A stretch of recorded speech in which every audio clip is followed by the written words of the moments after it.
Hi, I'm Daniel from Robotics Network, and I'm here with Team 15083 Overclock here at the Texas State Championship, finishing off super strong, being the winning alliance captain in both the Texas State Championship and the 6A division of the UIL Championship.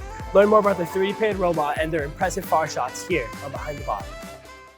So, Overclock, going into y'all's archetype and overall game strategy starting for the season, it seems like I went for a very consistent and very simplistic volume-based robot. Can y'all tell me if that's something that y'all went from at the very beginning of the season, or if that was an iteration thing that y'all improved on and y'all found that was better than maybe a sorter or anything of the sort? Yeah, so our game strategy was to always be as consistent and reliable as possible. And we knew with our capabilities, doing something like a spin dexter and speeding that up as fast as possible was another moving part and could impact our season with more failures and complexity. So we opted for the volume design where we would store 3 balls and shoot them in succession. And here you can see our blown up transfer system with a ramp and gate. And also we went for the 3D printed design because it's fast to prototype and was really robust for us because our fully 3D printed robot will build directly on top of a slightly modified strafer chassis. So we all of our contact is with U channels, even though we're fully 3D printed. Before we get to our next segment, we'd like to thank the following. DECODE Robotics is inspiring teams to build better robots with their new array of FTC team options. Check out their updated bevel gears and Maverick hex shaft motors, planetary gearbox options, and 6mm hex components and shafts for extreme power transmission. Go to studecode.com/robots to learn more and apply for discounts. Kettering University's cutting-edge programs in their experiential co-op model seamlessly blend the professional and academic worlds, offering hands-on, future-focused learning that empowers students to pursue new ideas and inspires other institutions to follow their lead. Don't just be ahead of the curve, create the curve. Get more information at kettering.edu/first. Going a little bit to intake, it seems like you'll have an extremely super wide intake, and a lot of teams that have a wider intake like this have Mechano wheels on their intake and a lot of different materials. It seems like I'll just went for a very simple gecko wheel. Can you tell me if y'all tried different materials throughout the season? This is just what worked best for y'all, or tell me about that? Yeah, so this is one of our big changes from our regional championship. So we originally had 5mm hex on flex wheels, but that shaft kept bending, so we switched to the Rex shaft. And originally at this event, we had biased the right side by using boot kickers, so it was a little bit weaker, so that way we could do side spike. But we found that was too weak and we were dropping the third ball off. So mid-event we swapped to the full gecko wheel design, and then before Worlds we'll probably swap to some custom mechanism roller with silicone on the ends, so that way we can vector balls and do the side spike more consistently. Yeah, and jumping a little bit into y'all's transfer, it seems like y'all have a very interesting transfer here, and there's a lot of vectoring done. Can you tell me about how y'all played with its vectoring, or maybe this is something y'all just got done the first time right, and that was great for y'all, or have y'all had to do a lot of work with different maybe vectors, or maybe a completely different design to begin with? Yeah, so starting off our season, we didn't run this design. We had 2 outer wheels along the outside of our curve, and then a kicker that went up and down in order to load the balls. But we found that the kicker really slowed us down, as well as the 2 outer wheels had variable compression, so that it would cause a lot of stress on our servos that we were driving it. So before our regional championship, we swapped over to this design that utilizes one vertical wheel that transitions around, so we have constant compression, and that's connected to our intake via a series of chains. And then we utilize this servo-driven linkage arm that is able to conform around the ball as it goes up, since it's spring driven, and that gives us constant compression and allows us to not have any dead zones between our lazy Susan bearing, since that was one of the main reasons why we had to have this linkage design. And then also one thing we noticed is that our early competitions, we would sometimes accidentally shoot a ball outside the launch zone, so we added on this servo arm that would just block the balls and prevent them from coming up, so we wouldn't get any accidental misfires. Yeah, and jumping into y'all's turn, you said that you used the lazy Susan. Can you tell me what went into that decision rather than a bearing stack or an X contact or anything of the sort, or if that's just something that worked easiest for y'all and y'all was going for that? Yeah, so main thing with the lazy Susan bearing, it was just really compact and simple, because as we're a pretty small team and not super experienced, we didn't want to add any extra complexity that could cause failures later on in the season. So we wanted to give that simple design and just use the bearing stack. And then we just have 3D printed herringbone gears that we just designed up in on-shape using a generator.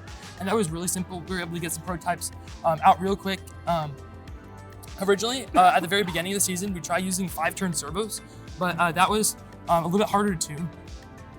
So we switched over to a motor, and that motor has been pretty reliable with giving us the speed and the reliability that we wanted in order to consistently aim the turret in the correct direction. Yeah, and jumping into y'all shooter, it seems like y'all have one of the most consistent shooters, not just at the Texas State Regional or Texas State Championship, but in the world. Y'all's far shots are super duper consistent. Can you tell me what went into the iteration on that and how you've been able to improve throughout the season? It seems like y'all have a linkage adjustable hood instead of like a rack and pinion like a lot of other teams. Can you just tell me how you've iterated that season on your shooter? Yeah, so one of the big things that we've seen has been really good throughout our competitions is we added a lot of inertia to our flywheels. So we have 4 Gobilda flywheels attached onto 3 hogback wheels. So that provides a really high moment of inertia. It's about 800 grams. And then that allows us to keep a constant velocity. And whenever a ball shoots through, it doesn't lose much velocity. Another thing that we added when transitioning to our new intake, we found that there was still some more need to eliminate the dead zone since our turret bearing is pretty tall. We have, it's pretty hard to see, but there's a small 16 millimeter roller that transitions and is belted to our main flywheel that helps eliminate any extra dead zone in our turret, so that it, as soon as it partially enters into our turret, that small roller grabs it and pushes it up into our main flywheel. Yeah. And going a little bit more into y'all's shooter on the programming side, can y'all tell me, it's like I said, super consistent. Y'all's far shots are some of the best I've seen throughout the world. Can y'all tell me what went into that on the software side? Maybe if there's any type of, maybe the use of a linear regression or the use of a quadratic equation. It seems like y'all don't use a camera with y'all's timeline pointing down. Can you just tell me what localizes y'all's shooter on the field, y'all's turret, all about that? Right, so we use Pedro pathing to localize our robot in both auto and this year also in teleop. So we use our teleop position to find the angle from the goal using some trigonometry, and then we use that to set our turret. So as a part of this, we also implemented shoot on the move. So we basically account for the robot's velocity using the same odometry, and we are able to account for that and adjust the robot's position to eliminate the like extra velocity and essentially make the ball go into the goal anyways. Yeah. So that really helps with defense because we can continuously move and push other robots while also shooting. So that was something we did. Moreover, we have a limelight here. So originally we were trying to do Kalman filter, so we do have to relocalize once or twice a match. And that really slowed us down. That would take 5 or 6 seconds per match. So instead, we were trying to use the limelight to localize, but instead, we decided that we'd actually have the limelight facing down so we can figure out what balls are on the field and adjust our auto so it'll automatically go to the plates with the most amount of balls. Yeah, and can you tell me about how you did that? Maybe if that was a Python script that y'all made yourselves, maybe just item detection, or just tell me about that. Yeah, so we found a ball detector model that worked really well with the limelight. So we did that, and we essentially we just grab a snapshot at the when we're in auto in our shoot pose, and then we just run a neural network that figures out detects all the balls, and we use that data to figure out which region has the most amount of balls, and that way we can figure out which region to go to. And going a little bit into the sensor work on y'all's robot, it seems like y'all are super consistent throughout y'all's matches, and y'all are able to put up insanely high scores in every single match. Y'all tell me if there's any type of sensor work or fail-safes that can attribute to y'all's consistency, or is that just... Right, yep. We have 2 color sensors, so we have one inside the turret, and we have one in our transfer right there, actually, it's on there. And then we have one distance sensor right here by the intake. So these sensors, we initially used 3 colors. We're having trouble here because there's such a wide area that the ball could be in. So it wasn't detecting the ball well. But once we transition to distance, we're able to accurately identify how many balls we have in a robot. So during auto, we automatically exit as soon as we detect 3 balls so we don't waste any time. So, if you watch some of our matches, you can see that as soon as these 3 LEDs light up, we use these LEDs to identify how many balls we have in a robot using those sensors. So we light up 7 LEDs per ball, and then we immediately know when we have 3, both in auto and in teleop, so we can immediately exit and go shoot. So that really sped up our auto, and that helps in teleop with the driver. Yeah, and going into one of the coolest parts about this robot, it is, for the most part, 3D printed. Can you tell me what went behind that decision, if that was just something that, was for the cool factor, or if there's specific for rapid prototyping, or just tell me all about that. Yeah, key thing was just our manufacturing capabilities. 3D printing is really easy for us to do on the fly since we have a bunch of 3D printers. So we can throw in a part overnight and then get it out in the morning, able to test with, versus if we had to send a part or get it CNC'd, that's gonna take a lot more time. So with this, we're able to design up a bunch of different prototypes in CAD, different variations. For example, on our shooter, we're able to CAD up a bunch of different back plate designs to get different compressions. So with the 3D printing, we're able to just throw those on the printer, get 5 different designs, and then swap them out the next day in order to test different small variable factors.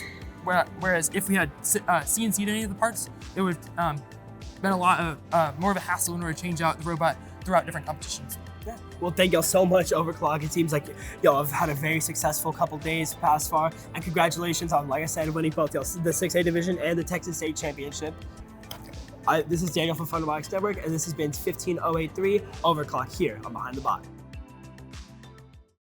Thanks for watching. Don't forget to like, subscribe, and click the bell to stay up to date on future fun videos.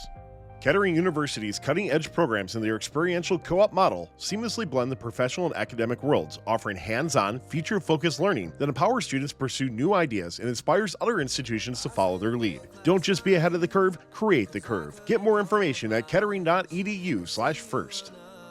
Studica Robotics is inspiring teams to build better robots with their new array of FTC team options. Check out their updated bevel gears and Maverick hex shaft motors, Planetary gearbox options, and 6mm hex components and shafts for extreme power transmission. Go to studica.com/robots to learn more and apply for discounts.